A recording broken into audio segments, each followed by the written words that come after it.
performance as Lawrence of Arabia in 1962 and got an Academy Award nomination. Since then, he has received 5 other Academy Award nominations and has starred on Broadway as well as on the silver screen. He's written an autobiography, Loitering with Intent, and we're pleased to have him here to talk about this and many other things. Welcome. Nice to have you here. Well done. Well done, you think? Yeah. Better, though, you'd say, wouldn't you? Let me just talk a little bit about this before we move along here. A lot of intent. A lot of this book is about Adolf Hitler, who seems to, this is your life from 0 to 21 here, who seems to have had some kind of, why does he occupy so much space? He occupied too much space of my young life. Yeah. The fear of him. And indeed the too much space of many millions of young lives. Yeah. But he ended many millions of young lives. It's a great shadow over my childhood. Why? Because primarily because I was taken to a newsreel. Yeah. We had to think of a news cinema. They were at railway stations. And they were perfect for children. They lasted an hour. There'd be a newsreel, then the Three Stooges, Popeye, Donald Duck, the Travelogue. Yeah. And it was a little paradise of mine. See, with my mother or father. When I was about 4 or 5, I was watching. Along came Hitler. He scared me. Yeah. To the point where I made my father or mother make sure that he wouldn't be appearing on the program, or I wouldn't go. What did you think of Churchill? A warrior of Marlborough's kin. Came the hour. The Duke of Marlborough. Came the man. I have immense respect, affection, and admiration for him. That's what I think of Churchill. How about his command of language? Brilliant. Can you imagine what it was like to sit with the dread of German invasion, with the dread of the bombs already occupying France, 20 miles away, right? And that voice, I have nothing to offer but blood, toil, tears, and sweat. Powerful. John F. Kennedy said he mobilized the English language and saved the nation. What does it mean to you to be Irish?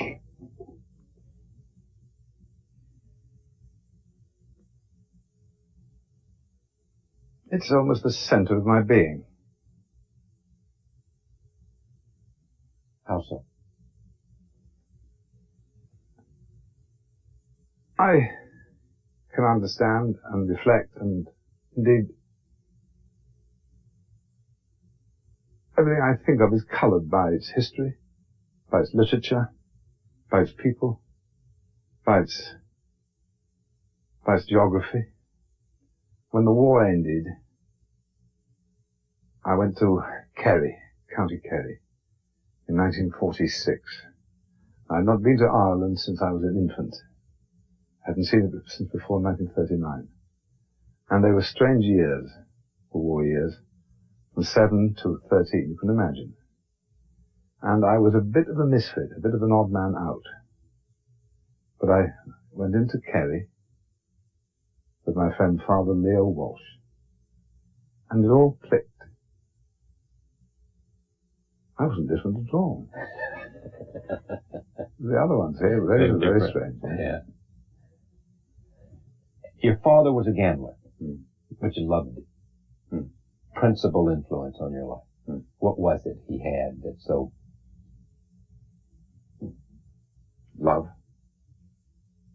humor,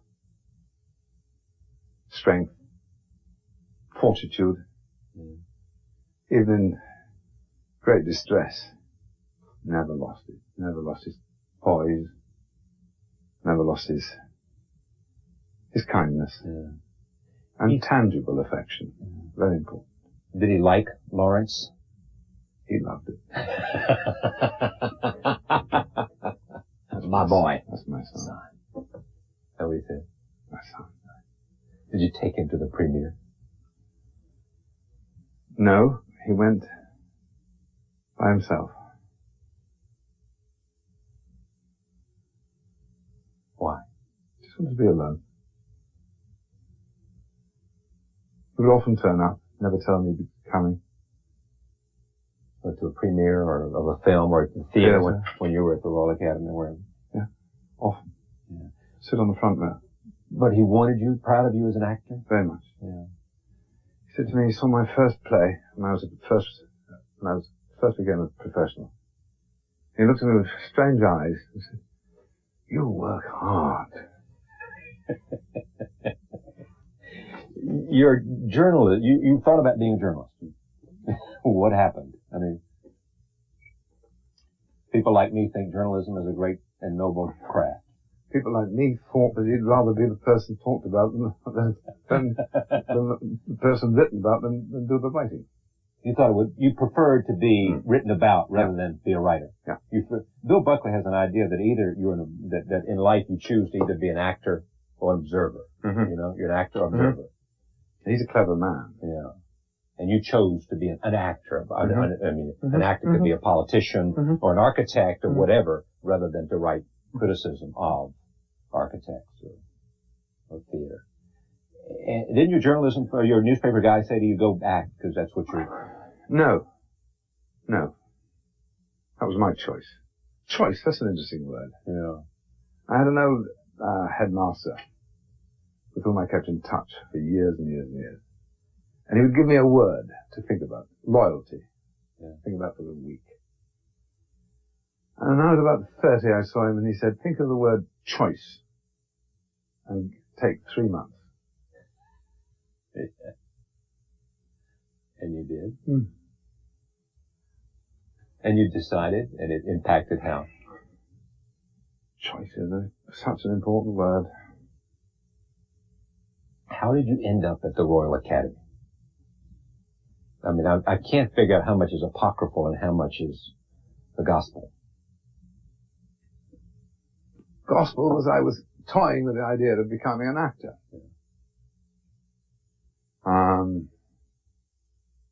Went to London with a friend of mine who was toying with the idea of becoming a painter. And we landed at Euston Station on a lorry, a truck we'd hitchhiked. And we were walking to a men's hostel. And we passed the Royal Academy of Dramatic Art. Yeah. And I thought, Isabel, I think they do acting in there. Oh, there, that's where they act. You ought to try it. So I gave you, Hello, I'm Peter O'Toole. how do you do? Yeah. And one thing led to another. But was it that easy? You knock on the door and they say, come in, Mr. O'Toole, you're going to be one of the great actors of your time. And No, but I was lucky enough. I was looking at the bust of Bernard Shaw. Yeah. And the commissioner, a sergeant, joined me. And Shaw died 2 years earlier. He died the year I joined the Navy. Submarines. That's right. And I was telling my Shaw stories and the sergeant was telling his Shaw stories. And we were chuckling. And along came the principal. And he wanted to know what we were laughing about.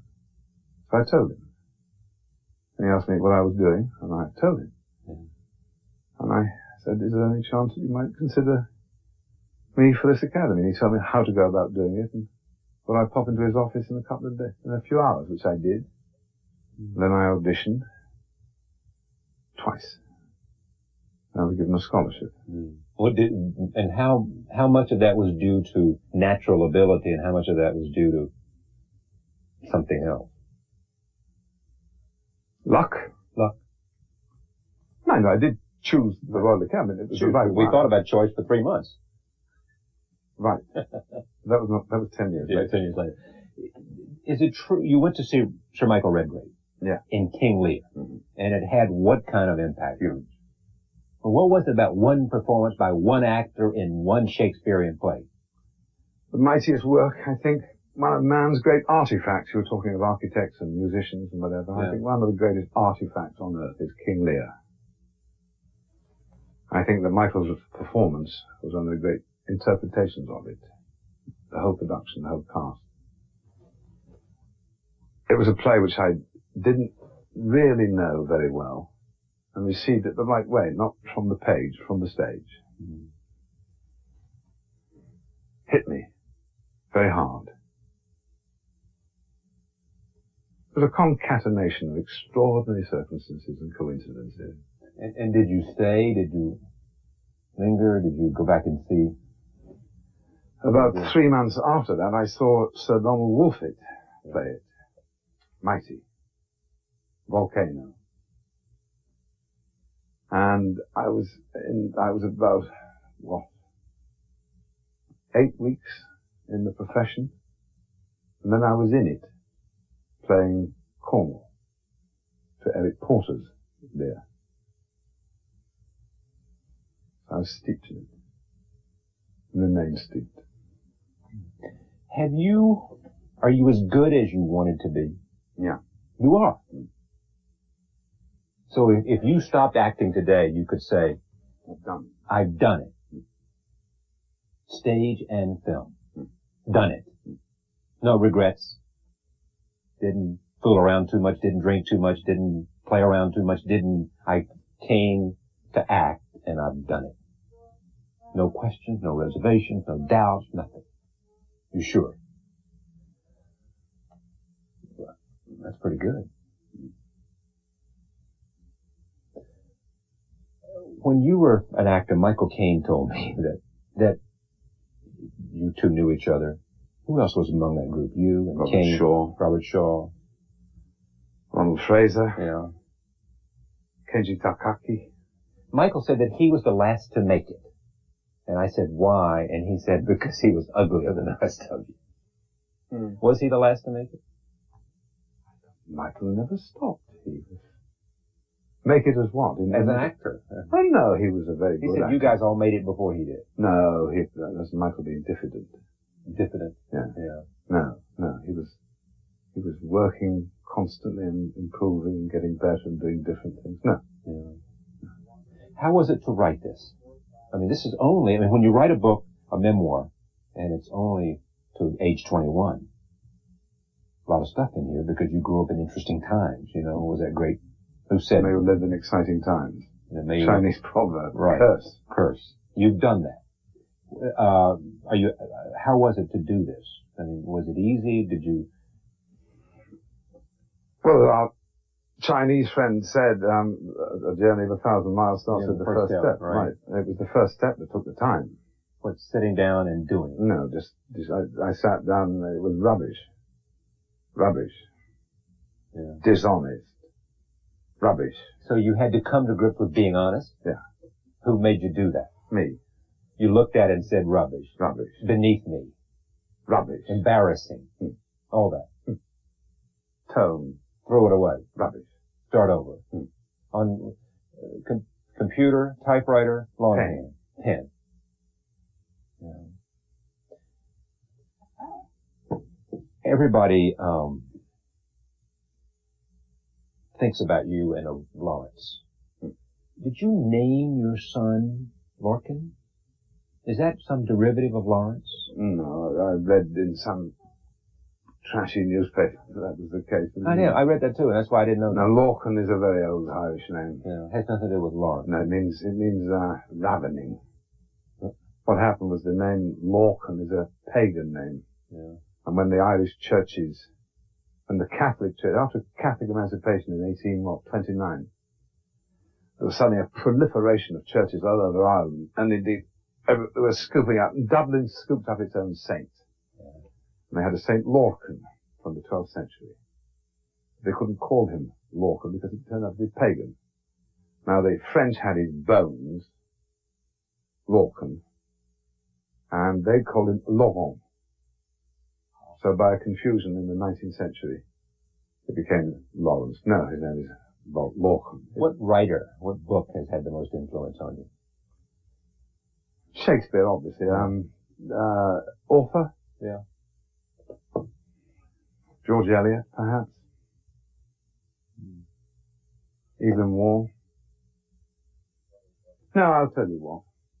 The one single book. When I was about 15, I read Martin Eden by Jack London. Jack London. Yeah. That book. It motivated you. It's great to have you here.